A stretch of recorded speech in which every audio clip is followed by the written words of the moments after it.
BJP की पहली list का ऐलान हो गया है और बिहार चुनाव के लिए बीजेपी की पहली लिस्ट को लेकर ही ये पहली बड़ी खबर अब आपके सामने। तो बिहार चुनाव और बीजेपी उम्मीदवारों की पहली लिस्ट जारी हो चुकी है और इस पहली लिस्ट में 71 नाम है। यही इस वक्त की सबसे बड़ी खबर। अब बीजेपी ने इन 71 उम्मीदवारों की जो पहली लिस्ट जारी की है उसमें क्या है खास, यही अगली इंफॉर्मेशन होगी आपके सामने, क्योंकि बड़ी रणनीति के तहत हुई लगातार बैठकों के बाद फिलहाल ये बड़ी खबर सामने आ रही है, जहां बीजेपी की पहली लिस्ट का ऐलान। बिहार चुनाव के लिए पहली लिस्ट 71 नाम। और अब एक और सबसे बड़ी खबर, जहां आपको बता दें कि अब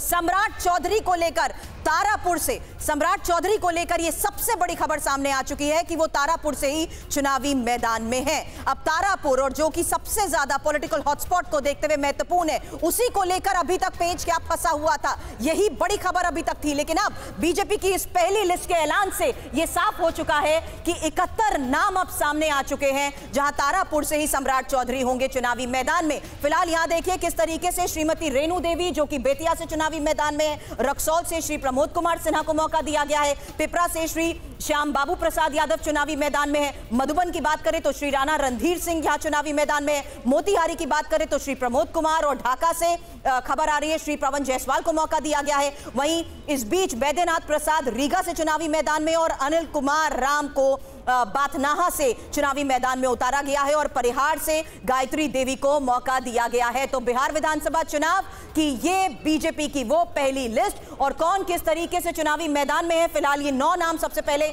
मैंने आपके सामने रखे हैं। तारापुर सम्राट चौधरी, जबकि वो चुनावी मैदान में जिस तरीके से हैं, लखीसराय से विजय सिन्हा चुनावी मैदान में आ रहे हैं। फिलहाल अब 9 नाम आपको बताए, इसमें अगला नाम, अगले और नाम जो सामने आ रहे हैं उसमें सीतामढ़ी की बात करें तो सुनील कुमार पिंटू सीतामढ़ी से चुनावी मैदान में है, बेनीपट्टी से विनोद नारायण झा चुनावी मैदान में है, अरुण शंकर प्रसाद खजौली से, जबकि बिस्वी से हरिभूषण ठाकुर, और इस बीच राजनगर से बात करें तो सुजीत पासवान को मौका दिया गया है और नीतीश मिश्रा छातापुर से चुनावी मैदान में होंगे। हालांकि नहीं, नीतीश मिश्रा की अगर हम बात करें तो इस बीच झांझरपुर से वो चुनावी मैदान में है और नरपतगंज देवंती यादव चुनावी मैदान में है, स्वीटी सिंह किशनगंज से चुनावी मैदान में और पूर्णिया से विजय कुमार खेमका चुनावी मैदान में। हालांकि आनंद प्रकाश हमारे सहयोगी इस वक्त हमें ज्वाइन कर चुके हैं। आनंद, इस पहली लिस्ट को इवैल्यूएट करते हुए क्या समझ आ रहा है, किस लिहाज से लिए गए हैं ये फैसले? इसमें कुछ जो पहले के विधायक थे, आनंद आपकी आवाज क्लियर नहीं है।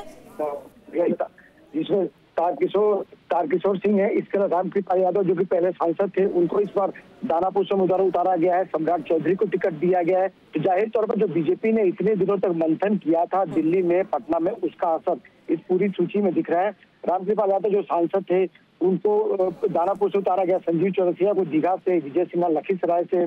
श्रेयसी सिंह को जमुई से उतारा गया। तो ऐसे में ये वो नाम है, अगर लिस्ट देखेंगे तो इसमें युवा चेहरे भी हैं और साथ ही साथ रामकृपाल यादव, तारकिशोर प्रसाद जैसे जो पुराने चेहरे वो भी इसमें शामिल है, मंगल पांडे का इसमें नाम शामिल है। जो पहली सूची है बीजेपी की 71 नामों की, इसमें ये देख के लग रहा है कि बीजेपी ने ऐसे उम्मीदवारों को टिकट दिया है कि जो न सिर्फ बिहार बीजेपी के बड़े चेहरे हैं बल्कि उनका कद है और जाति समीकरण का भी इसमें ध्यान रखा गया, साथ ही युवा जो चेहरे उनको भी पूरा इसमें मौका दिया गया। जाहिर तौर पर जिस तरह से सीटों को लेकर एक खींचतान चल रही थी, पहले सीट बंटवारे को लेकर खींचतान चली एनडीए में, उसके बाद मनपसंद सीटों को लेकर, तो ऐसा लगता है कि बीजेपी और जेडीयू और जो बाकी 3 दल है, सहयोगी दल है, वो कहीं ना कहीं एक आम सहमति बनाने पे सफल हो गए हैं। जैसे कुछ देर पहले तमाम दलों के नेताओं ने, सहयोगी दल के नेता, उन्होंने ट्वीट भी किया था कि सीटों पर सहमति बन गई है, बस कुछ देर की बात है। तो अब जो है आपको ये तमाम जो नेता है, इनमें से कई को पहले भी फोन चला गया था जो उम्मीदवार है, क्योंकि इसमें आपको डॉक्यूमेंट तैयार करने पड़ते हैं, फॉर्म ए और फॉर्म बी लेना पड़ता है, तो इन सबको फॉर्म ए और बी दे दिया गया था। अब एक औपचारिक ऐलान, तो औपचारिक ऐलान कर दिया है और अब इनके नॉमिनेशन की प्रक्रिया आज से और कल से शुरू हो जाएगी। फिलहाल इस लिस्ट में कौन कौन से बड़े नाम, क्योंकि तारापुर से सम्राट चौधरी ही चुनावी मैदान में होंगे, ये साफ हो चुका है। ऐसे में जाति समीकरण और क्षेत्रीय समीकरण को किस तरीके से साधने की इस लिस्ट के जरिए कोशिश नजर आ रही है? जी बिल्कुल, जो 71 नाम है इसमें अगर आप देखेंगे तो जातीय और क्षेत्रीय समितियों सबको साथ साधा गया और जो वरिष्ठ नेता जैसे सम्राट चौधरी का आपने नाम लिया, विजय कुमार सिन्हा, तारकिशोर प्रसाद, रेणु देवी, प्रेम कुमार, मंगल पांडे, कृष्ण कुमार ऋषि, राम नारायण मंडल, नितिन नवीन, तो ये अलग अलग जो जाति के फैक्टर्स के जो बड़े नेता हैं उनको पहली ही सूची में जगह दी गई है, ताकि जो पहले फेज का चुनाव होगा उसमें कम से कम वोटर्स में ये मैसेज आए कि बीजेपी ने सभी जातियों को बराबर का रिप्रेजेंटेशन दिया, उम्मीदवारों की कि जहां तक बात की जाए उसके साथ साथ क्षेत्र की बात की जाए तो जो पहले फेज में जो चुनाव होने जा रहे हैं उनमें से ज्यादातर नाम जो है उसमें इस पहली सूची में बीजेपी ने जारी कर दिया और कुछ देर में बताया जा रहा है कि जो ऑफिशियल सूची है एलजेपी की भी आएगी और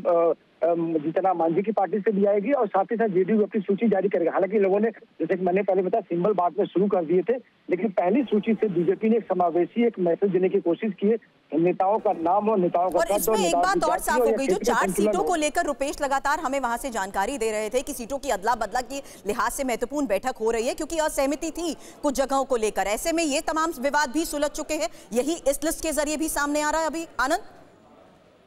जी बिल्कुल, जो विवाद की बात थी जो आप देखे कल जो 4 बजे एनडीए की प्रेस कॉन्फ्रेंस रखी गई थी पटना में, बाद में इसको कैंसिल किया गया। ये बताया गया कि वो आज की जाएगी, लेकिन अब क्योंकि समय कम है, 10 तारीख से नॉमिनेशन शुरू हो चुका है तो ऐसे में 2-3 दिन ही बचे हुए हैं।